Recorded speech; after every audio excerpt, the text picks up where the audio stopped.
Welcome everybody to part 2 of this YMFC 3D video session. In this video I'll show you how to read the signals from your receiver so they can be used to control the multicopter. And to be honest, this will be the most complex video of this YMFC 3D video session. Now to begin with, I'd like to show you the basic principles of receiver signals. ESCs and servos are controlled by pulses that vary from 1000 to 2000 microseconds. The scope is set for 500 microseconds per division. The yellow pulse is 2 divisions wide and represents a 1000 microsecond pulse. The red pulse is 3 divisions wide and represents a 1500 microsecond pulse. Now the length of the pulse changes when I change the stick position on my transmitter.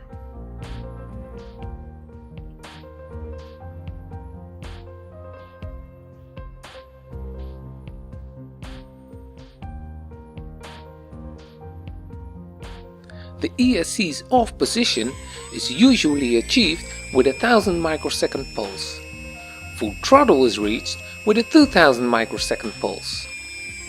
For servos, the 1500 microsecond pulse represents the center position. By changing the pulse length, the servo turns left or right. Now to better understand the workings of a multicopter flight controller, I like to throw in some stats. Multicopters by nature are very unstable. Now the stability is achieved by an enormous amount of corrections per second. The flight controller that we're going to build during this session makes 250 corrections per second. This is also known as the refresh rate of the controller. In short, this means that the ESCs are corrected every 4 milliseconds. Now here you see the refresh rate of the receiver that I use. Now this refresh rate is much lower than 250 Hz. In this case 62.5 Hz. Now this means that we can't wait for the receiver signals when the multicopter is flying. Despite all this, the processor of the Arduino Uno, the YMFC 328, gives us tools to do the trick. And the magic word here is pin change interrupts. Now this means that we can interrupt a running program to perform a special task when the state of a digital pin changes. After this interrupt, the processor continues the normal program. Now more information can be found in the 660-page counting manual of the YMFC 328. In chapter 13 of the manual, the interrupts are explained. This highlighted line describes the interrupt that we need. The pin change interrupt PCI 0 will trigger if any enable PCInt 7 to 0 pin toggles. Now the PCInt pins can be found in the pinout diagram as shown here. And here you see the PCInt pins 0, 1, 2 and 3. And the corresponding digital pins of the Arduino 8, 9, 10 and 11. Now according to our schematic, the receiver inputs 1 to 4 are connected to the digital pins 8 to 11. To get the pin change interrupt to work, we need to set up the pin change interrupt enable 0 bit in the pin change interrupt controller register. Now after that, we can choose which pin will cause an interrupt via the pin change mask register 0. For reading our receiver inputs, we need to set the pin change interrupt bit 0 to 3 in the pin change mask register 0. People often get intimidated by the complexity of these manuals. Now in practice, this only means these 5 lines of code that I wrote here. As described in the manual, we set the pin change interrupt enable bit 0 in the pin change interrupt control register. After that, we set the pin change interrupt 0 bit in the pin change mask register 0. And we do this for every pin change interrupt that we need. And that's it. A change on the digital pins 8 to 11 will now cause an interrupt. Now that we know that the interrupts are active, we need to know how to use them. In the manual, the interrupts are stated as interrupt vectors. The one that we are looking for is the PCInt0 vector. In our program, we can create an interrupt subroutine as shown here.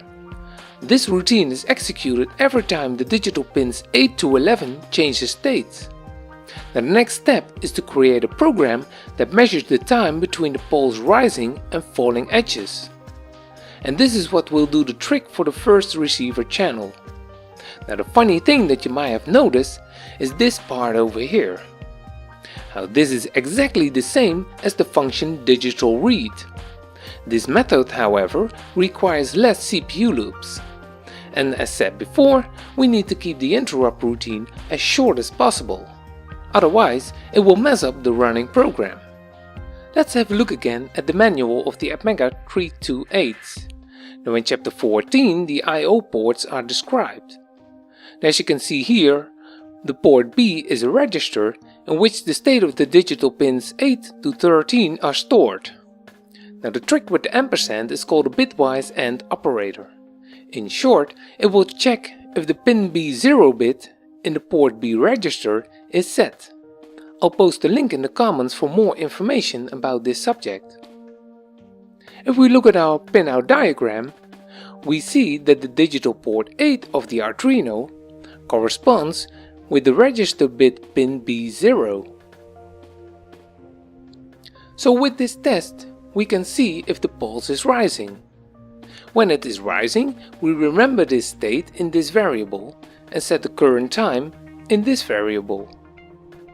Now when the pulse is falling, we can detect it with this test. The exclamation mark can be read as not true. So the port is low, the register bit is not set, and the test between the brackets is false. Now with the exclamation mark, the test is true. Because we know the previous state of the port was high, we know that we went from high to low.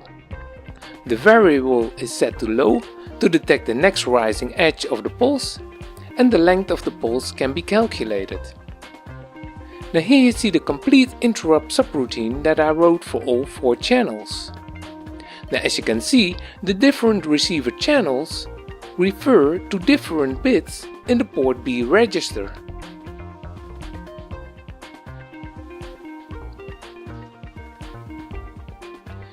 Now that we can read the receiver signals, it is time for something else. This picture represents the roll, pitch and yaw axis of an aircraft. Now as you can see, a positive roll angle lifts the left wing and lowers the right wing. A positive pitch angle raises the nose and lowers the tail. And a positive yaw angle moves the nose to the right. Now this is the standard that we will use for a multi-copter flight controller.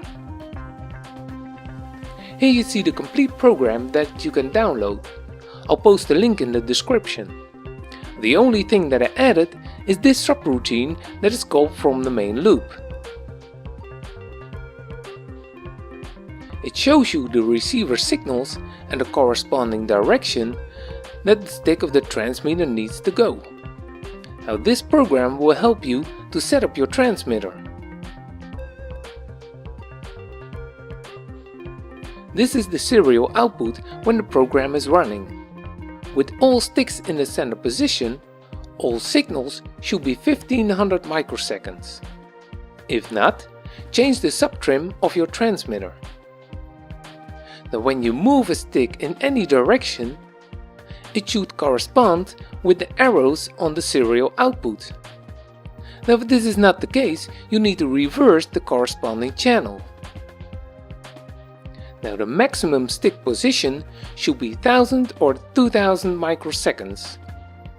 You can change the endpoints of your transmitter if this is not the case. And when all is good, your transmitter is set up correctly.